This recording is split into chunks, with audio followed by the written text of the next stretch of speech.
Hello, let's go ahead and walk through the download, installation, and setup of the Isilon simulator.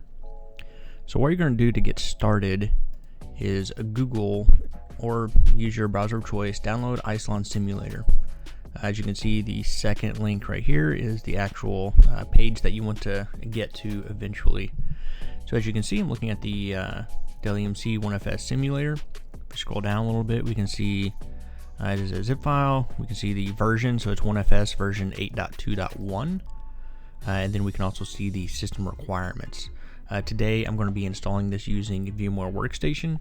However, this works just fine, and the process will be very, very similar on if you just want to throw this on an ESX host or something like that. Alright, so I'm going to go ahead and download.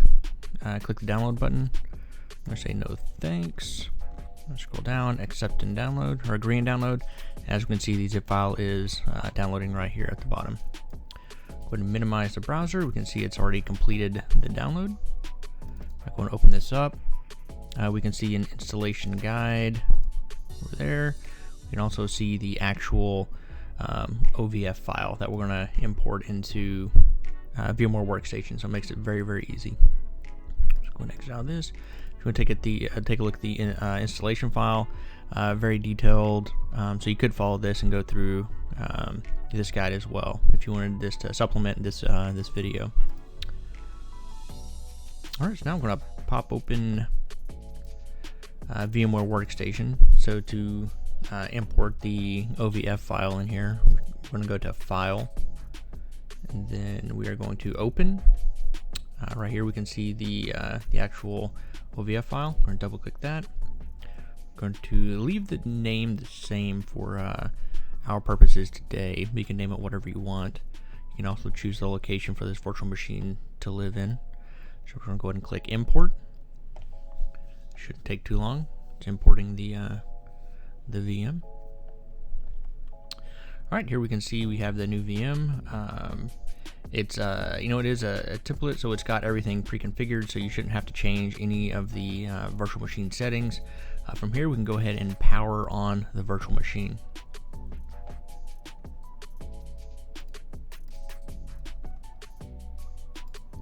Alright, so as we can see, the virtual machine is booting up.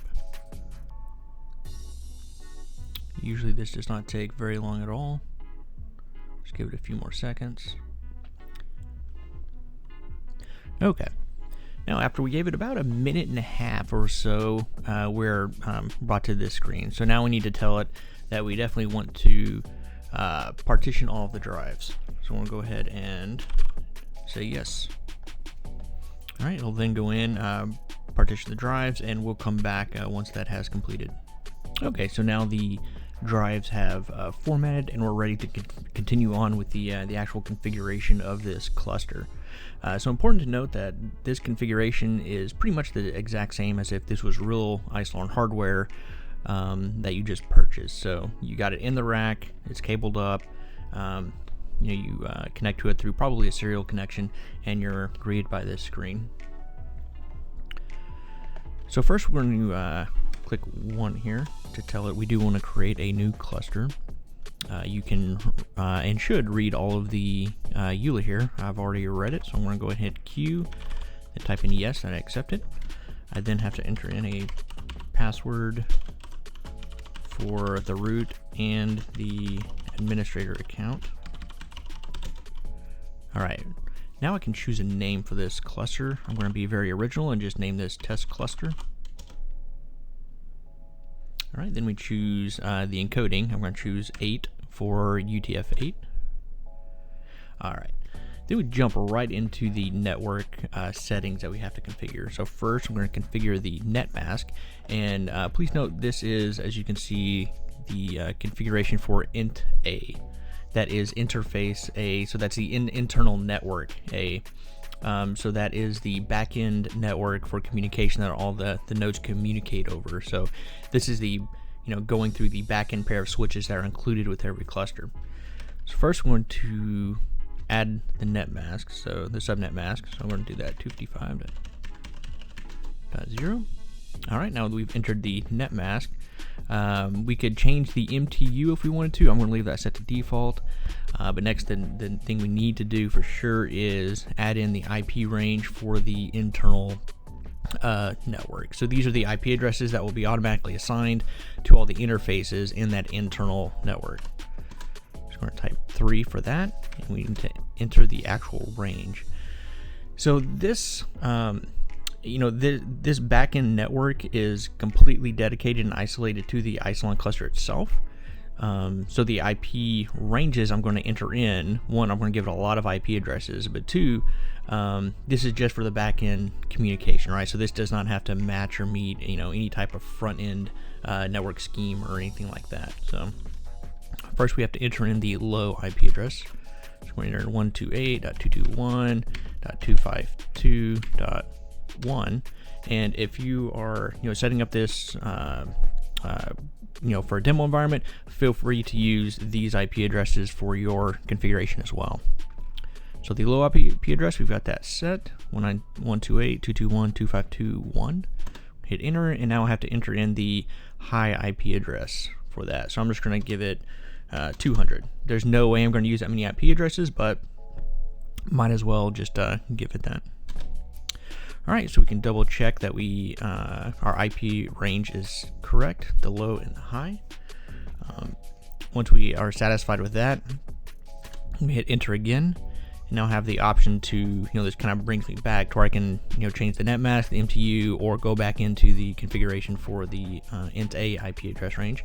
But I'm satisfied with that. I hit enter again.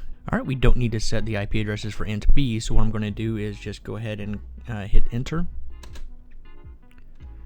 Now we can set the external, we can set the IPs for the external interfaces. So these are what are going to connect to the external network, to the Isilon cluster. So probably the top of rack switches, and what's going to connect to the end users, clients, or whatever's actually accessing the cluster itself. So I'm going to type in 1. And then from here I can set this netmask, so this is going to be the same. Alright, so the netmask is set. Just like the internal network, on the external network I can adjust the MTU if I need to. I'm going to leave it at default. But we still need to enter in the IP addresses for the external interfaces.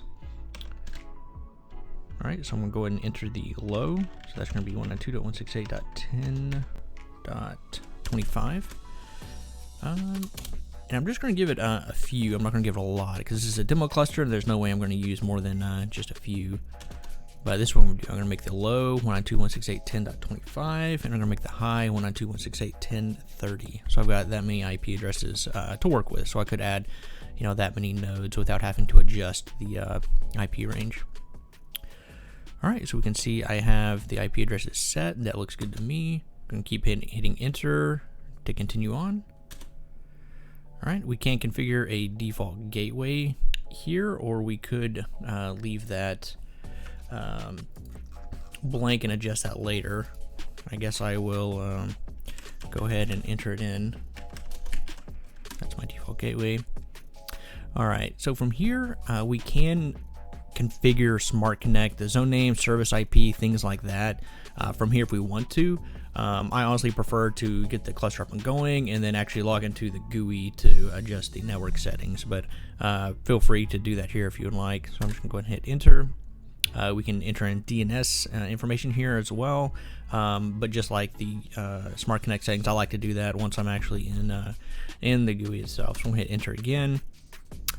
We can double check our external interface IPs, all that good stuff, but I've already done that. So we're going to hit enter. Just go ahead and configure the time zone. We're going to make this central because I'm in Texas. All right, and for cluster join mode, we're gonna make that manual.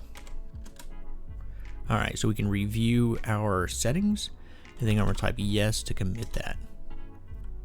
Okay, so after giving it about 2 minutes, we are given this, so we can hit enter a couple times. We can see I do have the option to log in, so I can go and try and log in using the root account. All right, and so here we can see that we are at the command line. and we could run some commands here if we wanted to. So I'm just going to do a simple command. So Isi status, and we can see that it did return. So everything is working. So now we should be able to hit the GUI, the web interface. So enter in the IP address of the, I made it 25. There we go. So enter in the IP address of the node that we just configured. And here we can see that we're given the your connection is not private. If we go to advanced, then proceed, we are taken to the actual OneFS GUI. So here we can log in, root, and our password. And here we can see it. We are within OneFS. We can see the OneFS version is 8.2.1, and this is node 1 in that cluster. If we scroll down a little bit, we can see that the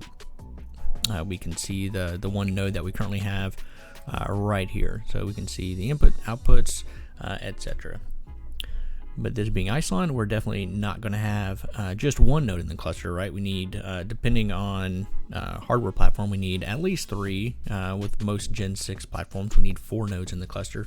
So let's go ahead and add in those additional nodes. So what we need to do is, within VMware Workstation, just go to File, and then we're just going to open that same OVF that we downloaded earlier. So I'm going to do that 2 more times. So I have a total of 3 virtual machines running. All right, we can see we've already got 1 open. Happens pretty quickly. I'm going to do that another time.